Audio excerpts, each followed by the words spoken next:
السلام علیکم دوستو، آج کی چھوٹی سی ویڈیو میں آپ تمام دوستوں کو بتاؤں گا کہ آخر 23 مارچ کو ایسا کیا ہوا تھا جس کی وجہ سے پاکستان اس دن کو جشن مناتا چلا آ رہا ہے۔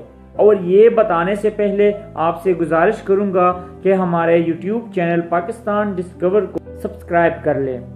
دوستو، برصغیر دو قوموں پر مشتمل تھا جسے ہم انڈیا پاکستان کہہ سکتے ہیں، یعنی مسلم اور ہندو، اور یہ دونوں قومیں اپنے مذہب کے لحاظ سے ایک علیحدہ قوم تھی جو آپ جانتے ہیں۔ دوستو، برصغیر میں جو ہندو تھے انہوں نے انگریزوں کے ساتھ مل کر مسلمانوں کو ہر طرح سے نقصان پہنچانے کی کوشش کی اور مسلمانوں کی تب کاروبار بھی تباہ کر دیے جاتے تھے۔ انہی حالات کو دیکھتے ہوئے مسلمانوں نے ایک علیحدہ جماعت بنا لی جس کا نام تھا آل انڈین مسلم لیگ۔ اس کے بانی کوئی اور نہیں، قائد اعظم محمد علی جناح تھے۔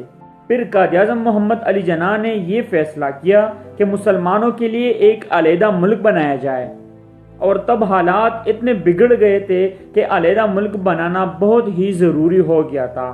تو پھر اسی لیے 23 مارچ کو لاہور میں یہ قرارداد پیش کی گئی کہ مسلمانوں کے لیے ایک علیحدہ ملک بنایا جائے تاکہ وہ اپنی مرضی کے مطابق زندگی گزار سکے۔ اور اس قرارداد کو قائد اعظم محمد علی جناح نے AK فضل الحق کے ساتھ مل کر پیش کیا، جسے شیر بنگال بھی کہتے ہیں۔ اور پھر آخر کار 14 اگست 1947 کو پاکستان دنیا کے نقشے پر ابھرا، اور آج ہم اپنی مرضی کی زندگی گزار رہے ہیں۔ دوستو، چینل کو سبسکرائب کرنا مت بھولیے گا۔ اللہ حافظ۔